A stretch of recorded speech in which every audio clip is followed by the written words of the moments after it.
Ethiopia, a land of extraordinary contrasts, lies at the heart of the African continent, stretching from some of the world's lowest depressions in the Danakil Desert to the soaring peaks of the Simien Mountains. Known as the Roof of Africa, its highlands rise like ancient fortresses sculpted by wind and water, while the Rift Valley cuts deep scars across its landscapes, filling with shimmering lakes and geothermal springs. Ethiopia's terrain has shaped its people, agriculture, and history for millennia. The tiny grain teff, cultivated on terraced hillsides, forms the base for injera, the sourdough flatbread that is not only staple food, but also a communal plate binding families together. Coffee, Ethiopia's greatest gift to the world, grows wild in the forests of Kaffa, and its traditional ceremony of roasting, grinding, and brewing in the clay jabina carries a timeless rhythm of hospitality. This land holds the stories of our earliest ancestors, most famously Lucy, Australopithecus afarensis, discovered in the Afar region and forever rewriting the story of human origins. Time runs deep here, measured not only in years but in millions of years, etched into fossils, canyons, and sacred traditions. The ancient kingdom of Aksum rose in the north, minting coins, trading across oceans, and carving towering stelae from single blocks of stone. It became one of the earliest Christian civilizations, its liturgical language Ge'ez still echoing in prayers of the Ethiopian Orthodox Church.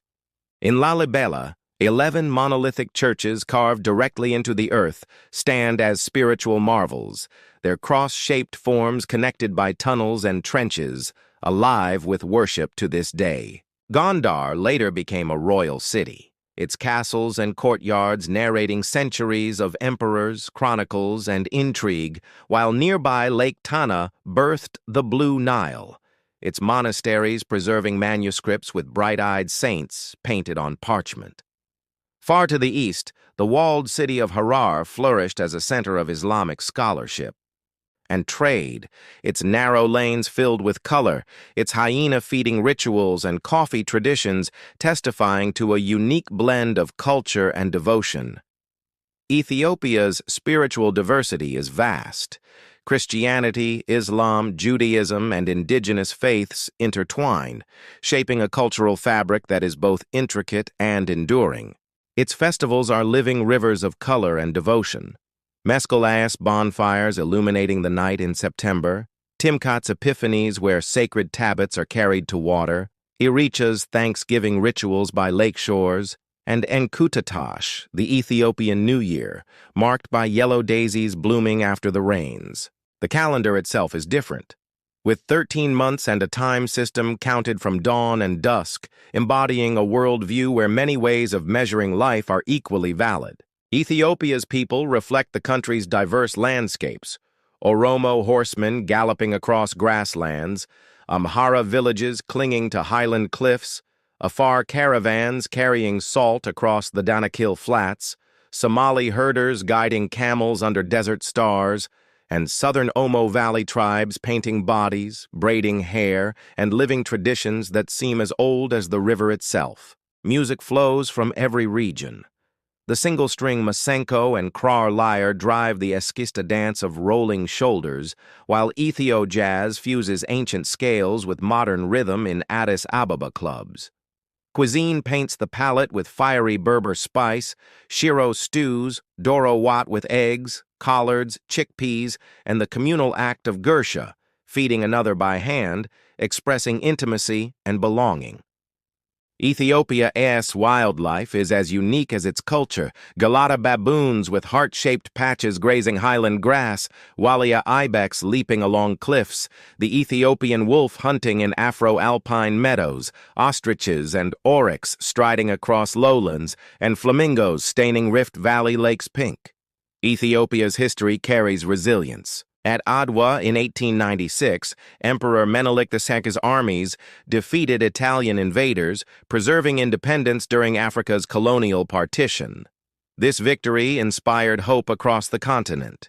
Even in the 20th century, Ethiopia endured occupation but never lost sovereignty. Later, it became a diplomatic capital as Addis Ababa grew into the headquarters of the African Union, a city where traditional coffee ceremonies meet skyscraper skylines, and Mercato, one of Africa's largest open markets, hums with energy, bargaining, and invention.